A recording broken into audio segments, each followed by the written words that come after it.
Hello and welcome to my driving guide for Crash Tag Team Racing. So, the very first thing we're going to start off with is what kind of car you will be driving. If you are on the PS2 or PSP version of the game, then congratulations, you have the overpowered car. And the overpowered car in question is Crash's PSP Car. There is a feature in this game where you can link your PS2 and PSP console and unlock content on each other version that is exclusive. So the PSP has some exclusive cars and battle arenas, and you can unlock them on the PS2 by linking it with a mini USB cable. Or alternatively, instead, you could just download the save file I provided with all the content unlocked and put it on your own memory card for your console with a frame boot using what's it called? U-Launch Shelf. Just to move the file from your USB to your memory card, and bang, you don't have to have a PSP to have fun driving in the game. So I have a separate video covering how to download the PSP car save file, and I'll provide that in the description.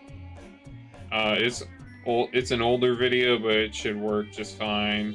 So, assuming you have the PSP car unlocked, which you should, we're gonna head into Tiki Turbo and cover straight drifting. So, two things I failed to mention during the making of this tutorial. That would be the pressure sensitive buttons on the DualShock 2 and the rear view mirror in the races.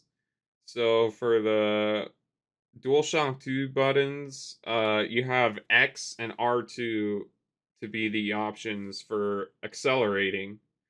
X works, but if you don't press X all the way down, like fully, you don't accelerate at full speed because there's pressure sensitivity for some reason. A way to get around this easily is using R2 rather than X to accelerate. You don't have to like worry about death grip holding X down all the way. R2 is a lot easier to do that with. I don't know if it even is pressure sensitive, but I don't have any problem like not accelerating at full speed with R2. The second thing is the rear view mirror. If you turn this off, it eliminates a lot of FPS lag in most tracks. So just turn that off. You don't really need it you can hear a fireball coming from behind, and there's also an indicator, so it's not really needed. Because that is the very first tech you will be learning: straight drifting and straight steering. But first off, we're gonna just do what a casual driving experience looks like. So we're gonna just kind of steer very hard up this hill. Pay attention to the input display. That's there for a reason. I'm just kind of like holding left and right, and then I'm gonna drift here and just hold it, and notice I can only get like a +10 and a +20 here and there because I'm just drifting too hard to like not be able to run into a wall. And then we're gonna boost here, click on normal ass boost.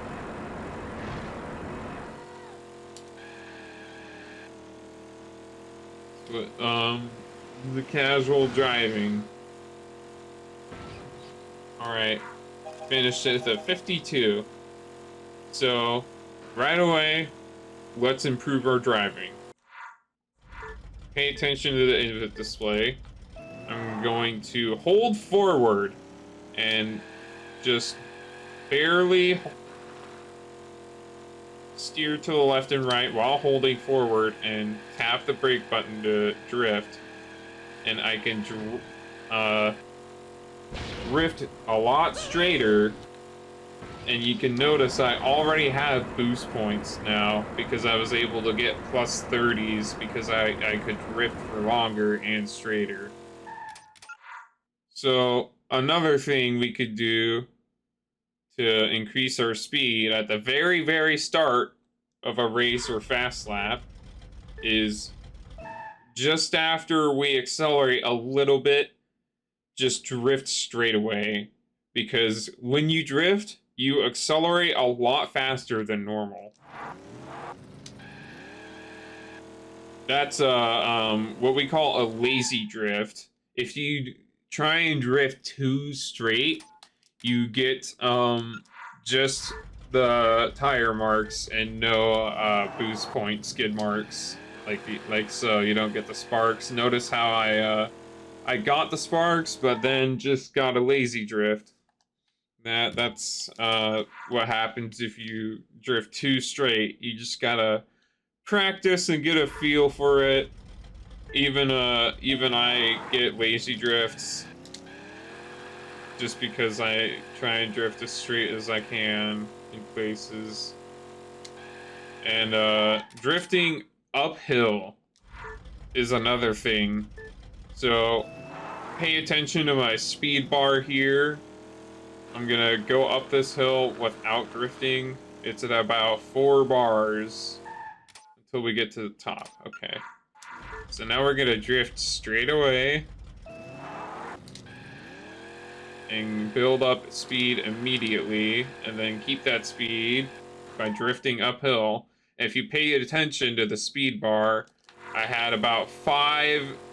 It was about 5 bars going up until the top, and then it kept it going downhill. So as you can see, drifting up some hills can be faster.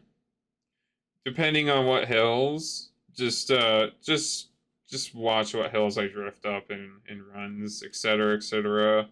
But yeah, that is a thing.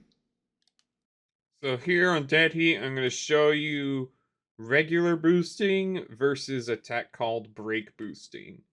So right away, we're just gonna drift at the start like we should with every track. That was a little too hard, but it worked anyway because I accelerated a lot faster than I normally would. So here I'm just gonna do a normal ass boost.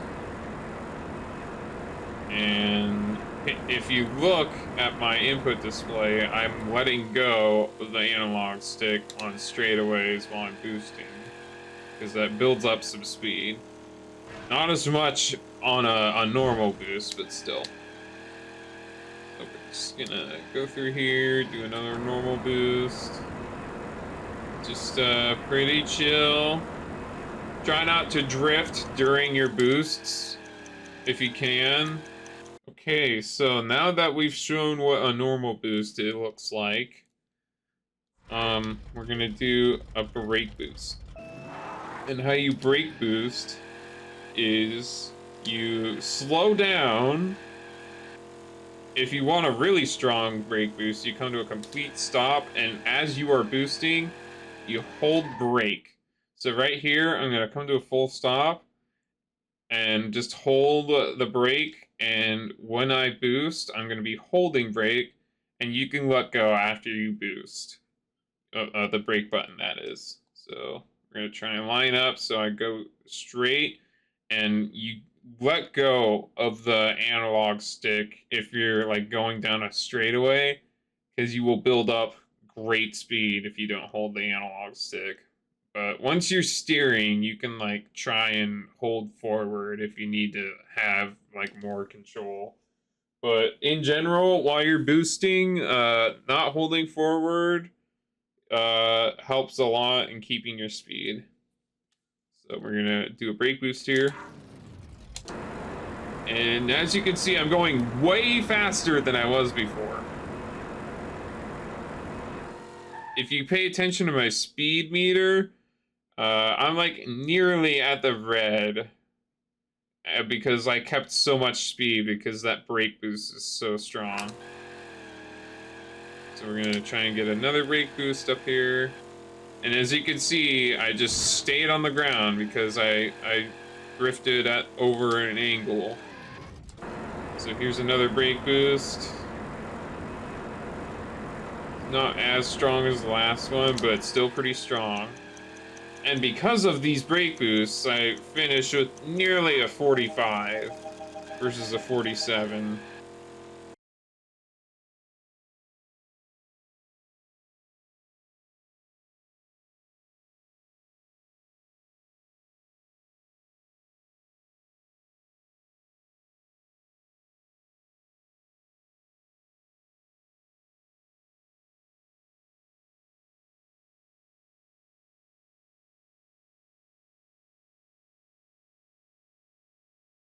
So we can do two things to start our brake boosts even faster. There is something called just drift into brake boost and then jerk turning. I just call it jerk turning because you I don't know what else to call it. But anyways, this is a drift. Like just brake boost out of a drift, and how that works is you just drift and then hold brake and let go of the analog stick and boost, and you will just it's like pretty good. It's like almost half as strong as a full brake boost, I would say. And the next thing we're gonna cover is jerk turning. And that's basically coming to a full stop and correcting our angle at where we're gonna boost by just like holding steering as we're coming to a full stop. And I'm gonna do a jerk turn here. That was a very small jerk turn, but as you can see, I like came to a full stop, and as I was like stopping, I did a really jerky turn to correct my angle. And that can be useful in some spots like this one. If you do that, if you fuck up, if you do it too hard, you'll do that and turn really, really sharp, and you want to try and avoid doing that. So we're going to try and do that again. Do a jerk turn here. Again, I did it too hard, but I was able to correct myself out of it. Alright, do a jerk turn here, and there we go. The next thing I'm about to cover is just abusing the PSP car's physics, and how you can do this is like preventing yourself by going airborne by turning into hills. Just very slightly turning into some hills can prevent you from going airborne. And I know there's some good spots. This right here is one of them. Tracking the beanstalk is a good example. I'll provide some examples, but here's one of them. Like back there, this is one. So up here is a really good example of a jerk turn, and turning into hills to avoid going airborne. Right here, I'm gonna turn into these hills. And because I did that, I did not go airborne. Alright, so now that we're in here in Once Upon a Tire, I'm gonna cover feathering your acceleration during really, really sharp turns, or like spirals where you have to drift for a very long period of time. So you can like feather the acceleration button up here to make your drifts not just like slam into the wall right here. I want you to pay attention to this button that is showing up. This is my R2 button on the input display. That's being highlighted R2, so pay attention to that button while I'm drifting on this spiral. Oh, no. So we're gonna start drifting and then just like feather our acceleration button to be able to make it around that and correct ourselves without having to reset our drift. Which, by the way, I'm going to cover that next. We actually want to reset our drifts sometimes on purpose to get more drift points during very long periods of having to drift, because after you get to plus 30, you don't gain any more boost points. But you can reset your drift. I'm gonna do that up here. You can reset your drift by like letting go of the drift, by like letting go of the analog stick real quick, and then just like start a drift again. And you can start getting your drift points again. We're gonna do that here. We're gonna get to plus 30, feather our acceleration button, and re-enter a drift. Alright, now I'm gonna cover something called Clash Tech. This is something you use during races. So, being clashed with other drivers is actually slower because your car is slower itself. But we can abuse the clashing and unclashing mechanic by just clashing with someone and then just spamming triangle to unclash. And when you unclash with a car, you get a big boost in speed in order to get ahead of them. But you can abuse this by just doing it at the very start and just cutting in line. So I'm going to start doing that. I'm going to immediately clash here and unclash. And just cutting in line.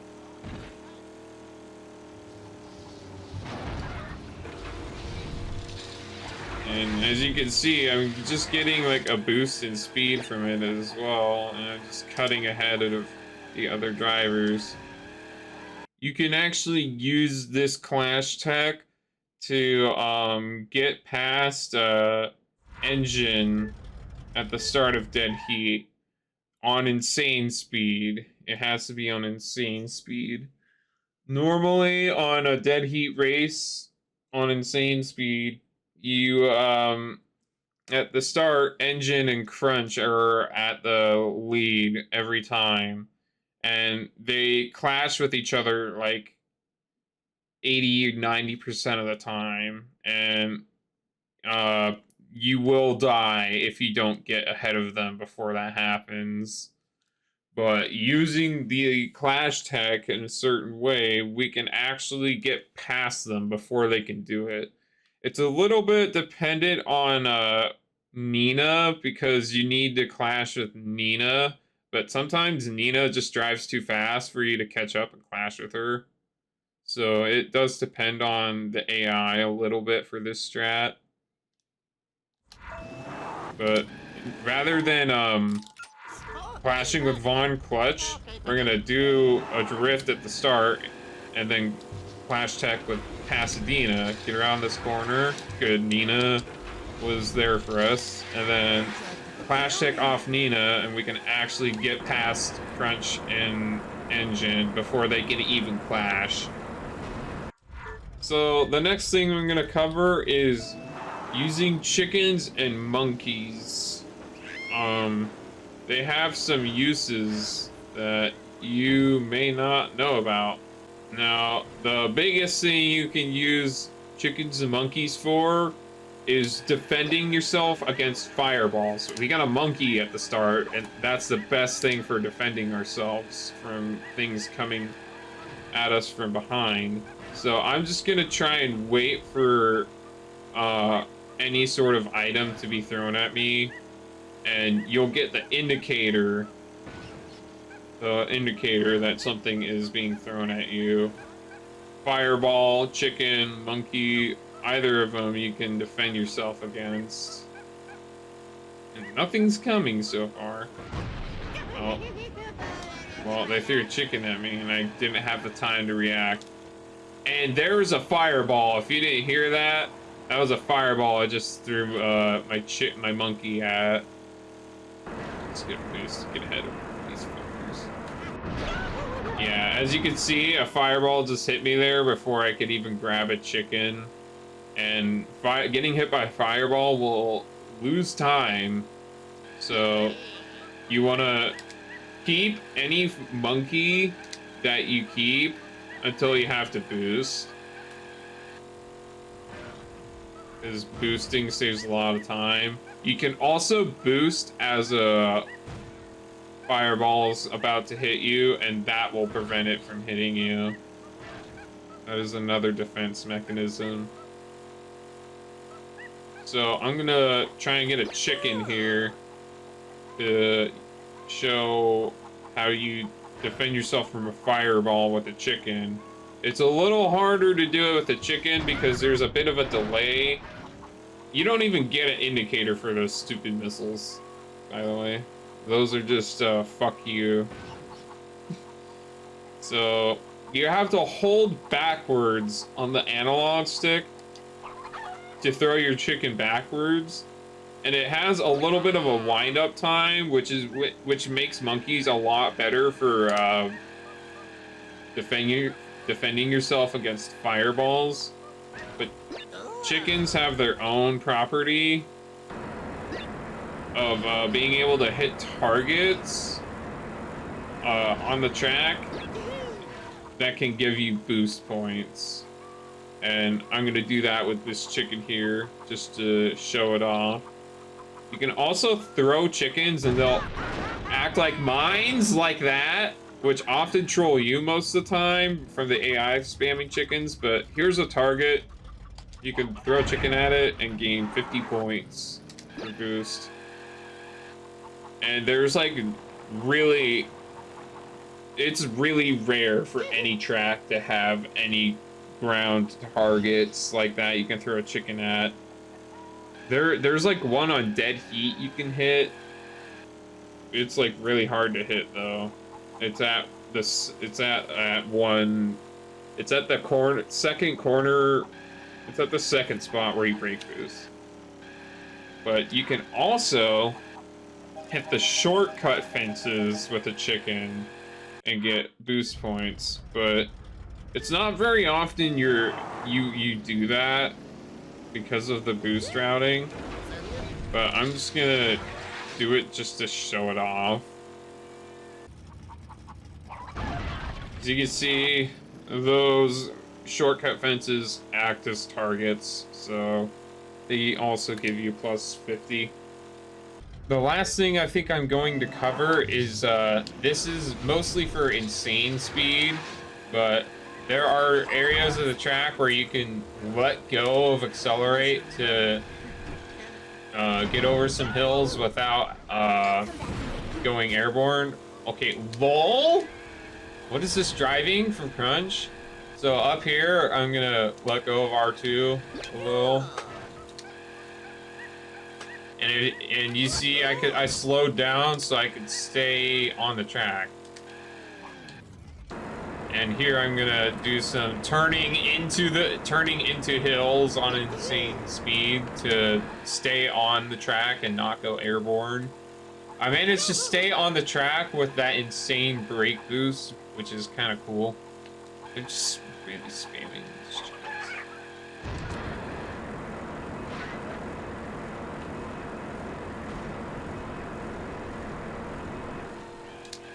Here, I'm gonna, yeah, look at that. I'm letting go of accelerate over those hills for like a little bit before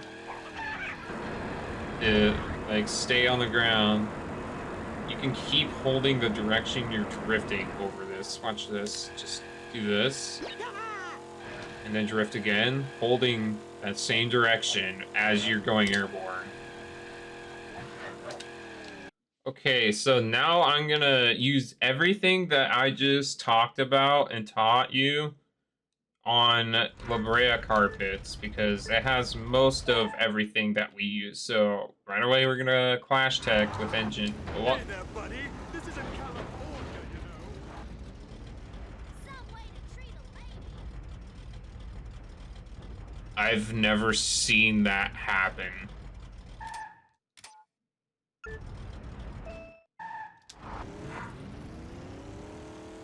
I just found a glitch?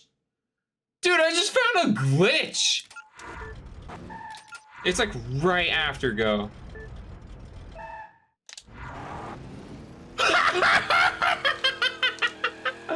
Ah, dude, that's awesome. You need to step up. Yeah, well, now that's a new strat to avoid getting killed by engine, I guess. Alright, so now we're gonna use all the tech that we just talked about to beat this Labrea carpets race. I fucked up. So right away we clash tech, do some straight boosts, and if you need to, since I'm playing on insane speed, you can let go of accelerate to like slow down a corner if you have to. Especially up here, you're gonna need to like really let go of accelerate, and most likely have to feather around this corner. Do a jerk turn here. That was perfect. And turn into these hills to avoid airtime. That was perfect. See how I'm keeping the red speed entirely on the speed bar? And I did not hold forward there. I avoided holding forward to throw the monkey backwards to kill that fireball that was coming towards me. I'm gonna do drift into speed boost here, because I think that's more optimal than doing a jerk turn here. You don't want to go too fast with that speed boost, or you'll like end up not taking the... You'll take the shortcut, which is slower, because not taking the shortcut and building up this drift boost so you can just keep the speed through this straightaway is much faster. Getting that boost earlier and maintaining the drift boost or the brake boost speed through that straightaway.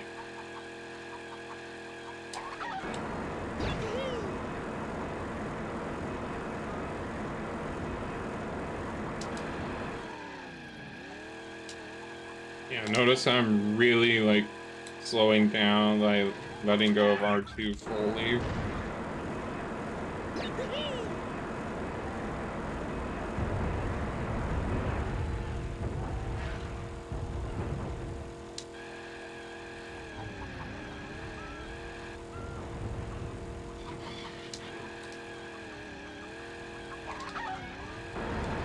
And there we go. Hopefully this has improved your driving in tag team racing, and you will be able to do some harder fast laps. All of this applies for the tri-key too. It's just you're gonna have a lot harder of a time because the tri-key is slower just a little bit, and it gets flung up in the air like all the time compared to this PSP card. So if you have any questions or you think I missed covering something, let me know in the comments and I'll be sure to provide a link to the PSP car save file transfer tutorial so you can have this car on your PS2 console without having the PSP. And thank you for watching.